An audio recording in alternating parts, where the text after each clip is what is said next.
On behalf of Warranty Solutions Group and Chesham Motor Show, we want to welcome on stage our friend Ben Collins. Big round of applause for Ben. Hello everybody. Welcome to the Chesham Motor Show with Mark, your Top Gear host for the day. Oh, I'm not Jeremy, and I might be a Richmond You Hammond. were bigging yourself up massively with that soundtrack. I was enjoying it. Thank you. I felt very at home. It's great to be here. It's amazing. Got incredible selection of cars. Loads of amazing places to eat. I'm looking forward to my lunch pizza. Oh yeah, we've actually got Luigi at Pizza O'Leary has decided to create a Ben Collins pizza. Actually, what's on that pizza? Everything good, like scallops, bacon, egg. Egg. You've got to try it. Unless you've tried egg on a pizza, you haven't lived.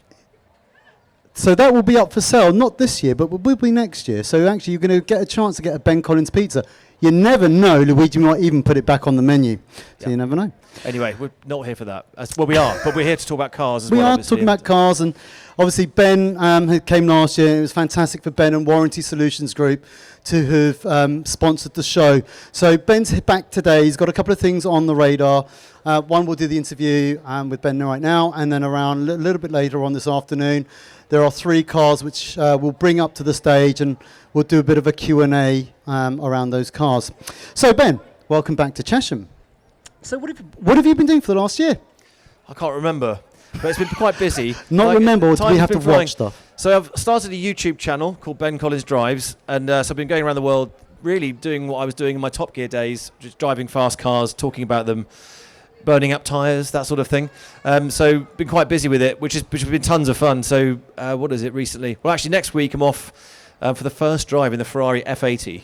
The brand new all singing, dancing hypercar, which is going to be brilliant. So Not an F40 from Nigel Chawton-Hunt. Say again? Not an F40 from Nigel. So I think is it 50 years since the F40? I think that's right. 40, thank you. My maths isn't great. So it's kind of a bit of a celebration of that. So I think that's why it's the F80, isn't it? I should know these things. 40 plus 40 is 80.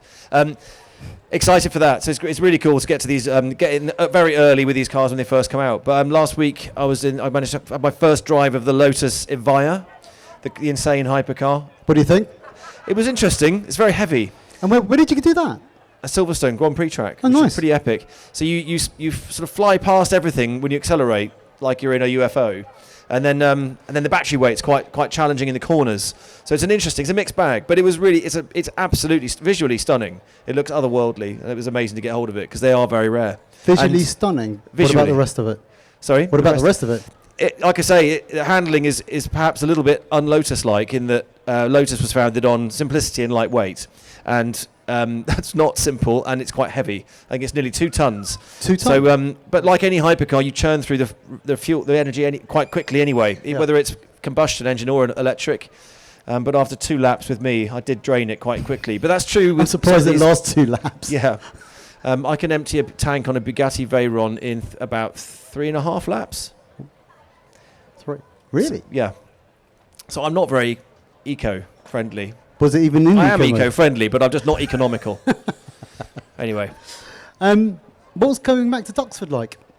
Dunsfold, not Duxford. Duxford's the air show. Come on, man. Sorry, mate. He's ex-military, so he's always imagining he's diving out of an airplane with a parachute. You are right. Yeah. Anyway, Dunsfold's great. The Top Gear track is still there. You can still go around. We're actually launching some driving events, which is going to be really exciting. Ledmore Group has got this fantastic storage facility, and they've just completely refurbished the fire station.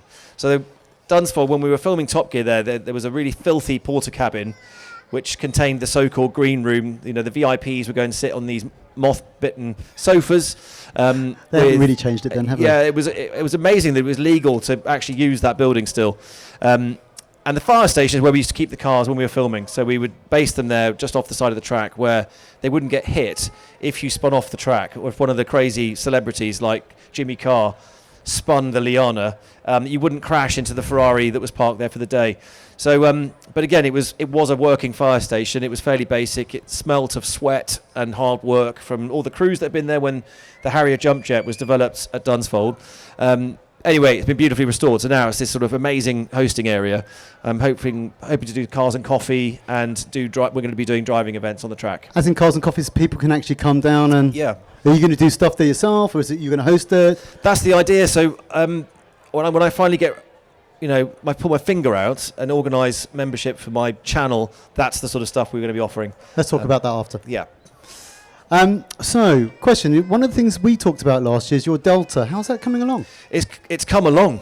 Is it done? It's nearly done. There's only one bit left. So the car is completely restored. It looks beautiful.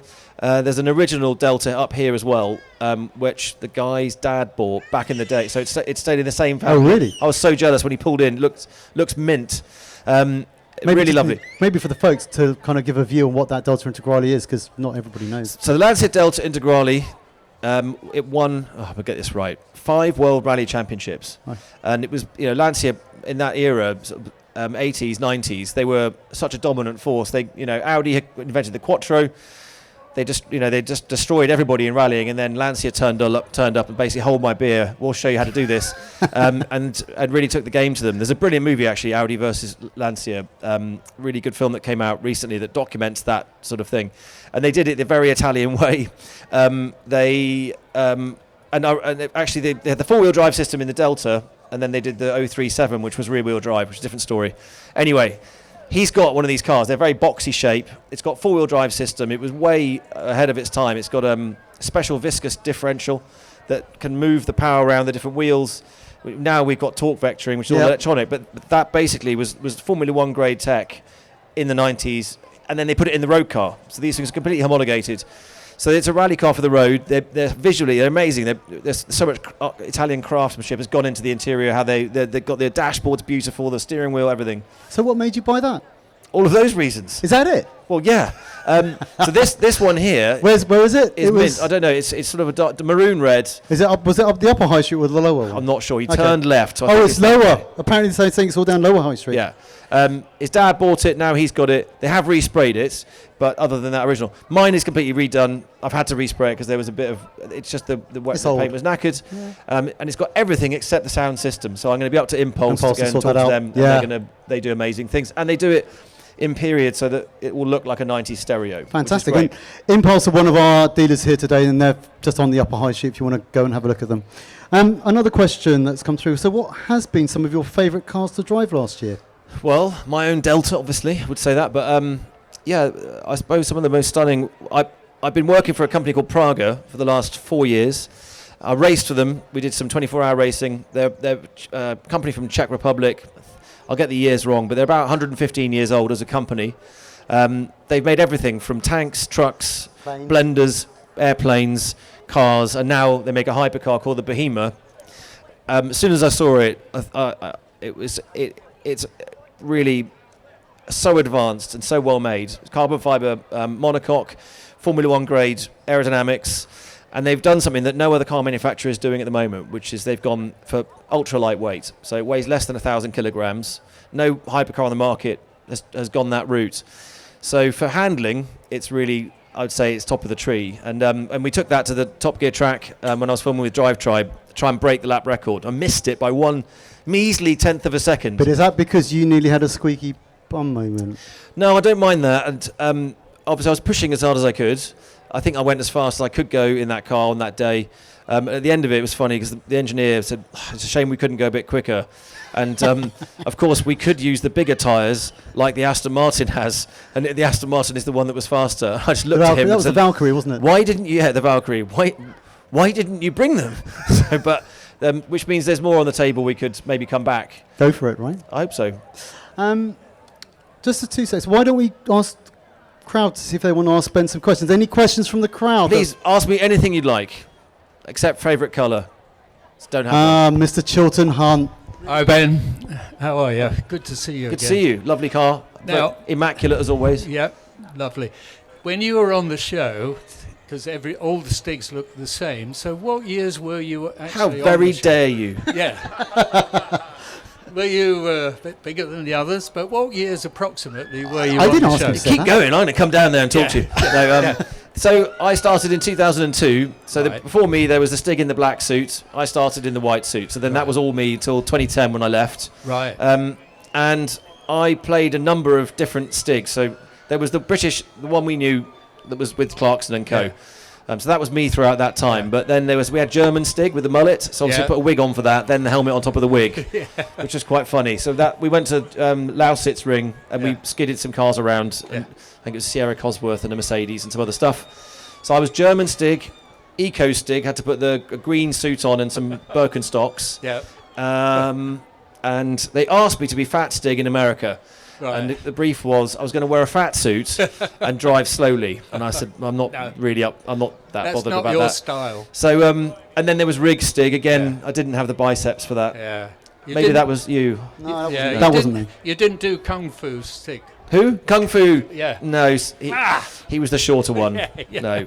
And of all the cars that you drove, and you drove some fantastic cars, what was the fastest or most enjoyable or stands out in your memory of driving these lovely cars? So far, the ultimate standout was the Porsche Carrera GT, which is an unusual one. It's got the word Porsche in it, but Yes. it's nothing like any other Porsche they ever made. Right.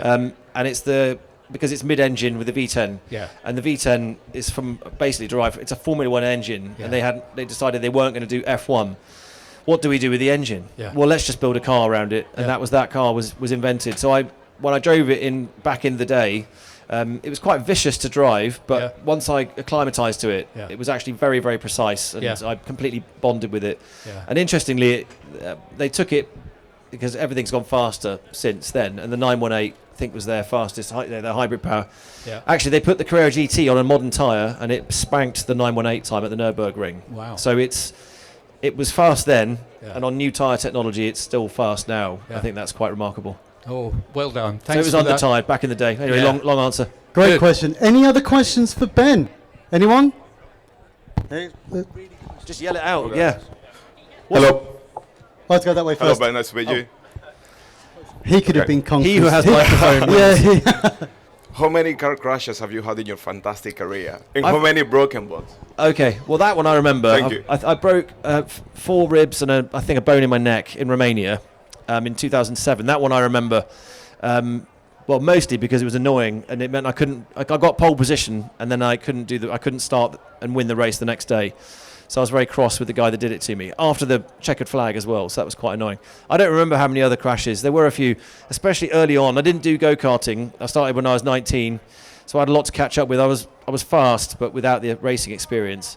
And I believed I could win all the races. You can't win everything. And I was a bit uncompromising.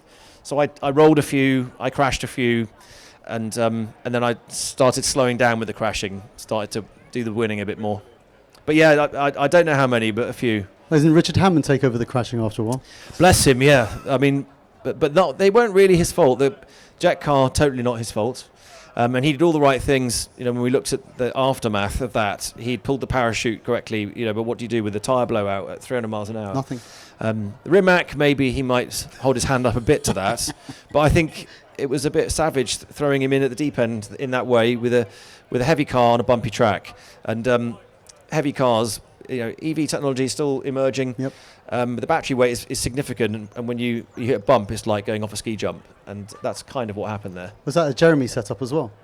I don't think. Well, you never want Jeremy setting up your car. Well, that's trying to get Jeremy in a car is a problem. Yeah, he's very tall, very He's tall very man. tall. Tropical green. Clive,